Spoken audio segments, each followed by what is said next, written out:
गुरुदेव के चरणों में शतशत वंदन नमन। सादर जय जिनेंद्र। पौष शुद्धि सप्तमी, वार बुधवार, 17 जनवरी 2024।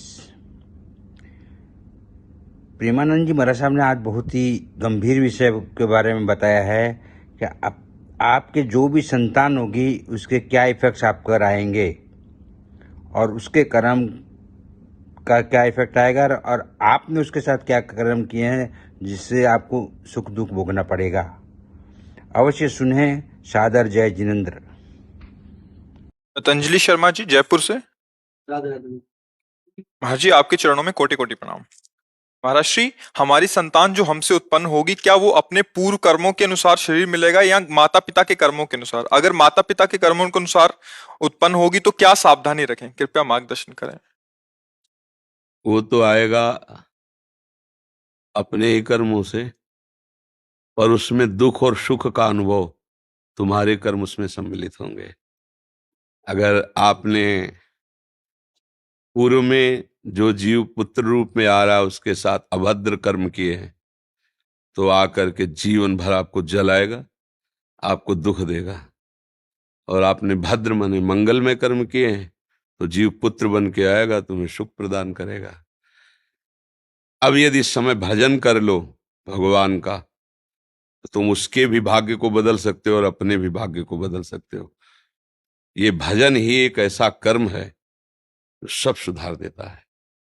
मार्कंडेय ऋषि के पिता महाराज मृकंड ने देखा, बहुत ज्योतिषाचार्य थे, कि 5 वर्ष में मेरे पुत्र की आयु खत्म है, मर जाएगा। बड़ी चिंता हुई कि जीवन भर भजन करते रहे, तपस्या की।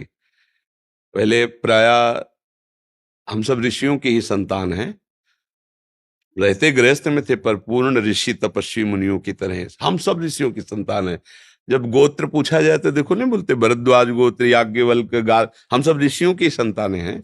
हाँ, तो उनको लगा कि कैसे क्या कर सकते हैं कि 5 वर्ष के बाद ये बालक जीवित बना रहे। अब पिता का कर्म शुरू हो रहा है। पूर्व संयोग इतने ही वर्ष का था, अब उनका नया कर्म काम कर रहा है। उन्होंने विचार किया भगवान के भक्तों और संतों में विशेष सामर्थ्य है। यदि संतों को साष्टांग दंडवत करे और संतों का आशीर्वाद मिले तो मैं इसे मृत्यु से भी बचा सकता हूं। उनको पता था, उनकी श्रद्धा थी, उनकी भावना थी। तो प्रायः पवित्र नदियों के किनारे ही ऋषियों के आश्रम होते थे, तो गंगा जी के समीप ही तो घाट में खड़ा कर देते। जो भी संत दिखाई देते, वैष्णव तिलक या शैव तिलक, वो सबको आदेश कर, छोटा सा बालक 2 वर्ष 3, साष्टांग प्रणाम करो, साष्टांग प्रणाम करो। उनकी सेवा यही थी, प्रसाद पाओ और जाके घाट में खड़े हो, जो भी संत दिखाई दे साष्टांग प्रणाम करो। एक दिन प्रच्छन्न वेश से गुप्त रूप से सनक सनंदन सनातन सनत कुमार भी, अब आपको क्या पता कौन महात्मा किस कोटि का किस वेश में तुम्हारे पास बैठा है, या तुम्हारे संग वार्तालाप कर रहा है, या तुम्हें कभी मिल सकता है, हमारी दृष्टि नहीं है ना। और वो दिव्य महापुरुष थे और वो देखा करते थे। जो साष्टांग प्रणाम किया तो चारों संत वेश में थे, उनका चिरंजीवी भव, बस वो आ गए। अब महाराज मेरी दृष्टि अचूक है, आप सनक सनंदन सनातन सनत कुमार चारों ब्रह्म कुमार है ना, प्रच्छन्न वेश से आप घूम रहे हैं, ये तो अभागी है, 5 वर्ष में इसकी मृत्यु हो जाएगी। और आप कह रहे हैं चिरंजीवी भव, तो आपके वचन मिथ्या या इसका भाग्य मिथ्या?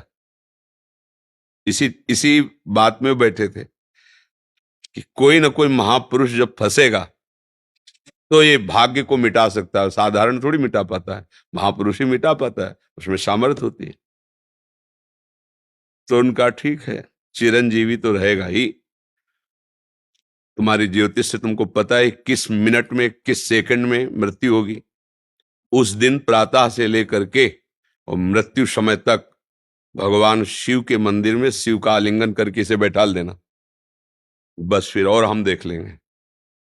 ऐसा ही किया। चारों ब्रह्म कुमार दरवाजे पे खड़े हो गए। तो ऐसे पुरुषों के पास यमदूत नहीं आते, साक्षात धर्मराज आते हैं।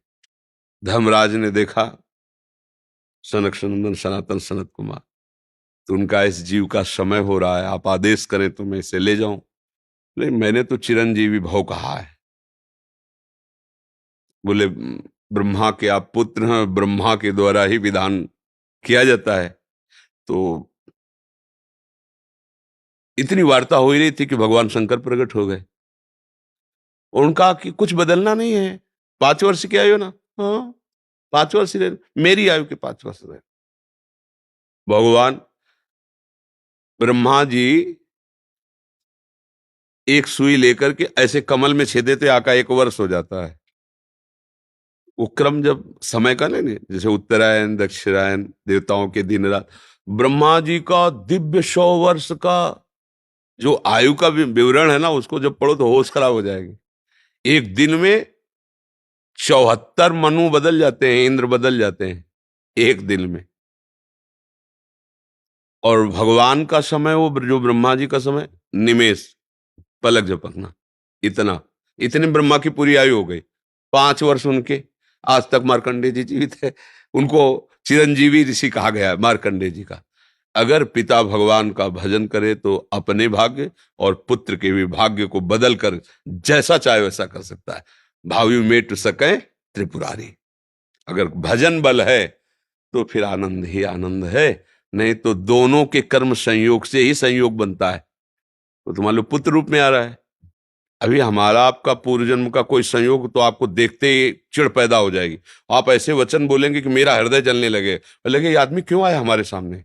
वो हमारा कर्म है जो आपको भी जला रहा है, मेरे को भी जला रहा है, दोनों में द्वेष पैदा कर रहा है।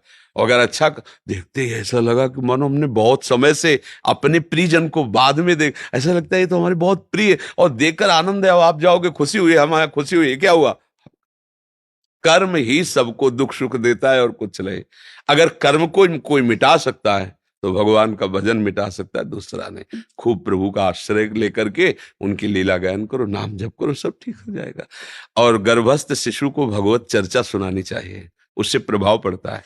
जैसे माँ गर्भवती है तो चाहिए कि स्वयं स्वाध्याय करे या फिर परिवार के जन कथा कह रहे हो, चुपचाप शांति से बैठ के सुने और नाम जप करे, तो गर्भस्थ शिशु पर उसका प्रभाव पड़ता है। जैसे प्रहलाद जी जब कयाधु जी के गर्भ में थे तो नारद जी अपने आश्रम में लेकर के उनको भी भगवत चर्चा भक्ति का उपदेश किया। तो ऐसे महान भागवत 5 वर्ष में विश्व विजेता हिरण्यकश्यप को परास्त कर दिया। 5 वर्ष की आयु प्रहलाद जी की है और विश्व शक्ति संपन्न हिरण्यकश्यप परास्त कर दिया। अभिमन्यु जी गर्भ में ही थे, चक्रव्यूह का वेदन की क्रिया बताई तो 6 द्वार वेदने की क्रिया तक वो जगती रही, 7वें विश्व हो गई। तो फिर वो मतलब गर्भस्थ शिशु पर बाहरी चर्चा का प्रभाव पड़ता है, बाहरी आचरण का प्रभाव पड़ता है। यदि हम नाम कीर्तन, भगवत चर्चा, भगवत कथा वार्ता, तो उसमें भक्ति का अंकुरण हो जाएगा, गर्भस्थ शिशु में उसका प्रभाव पड़ जाएगा।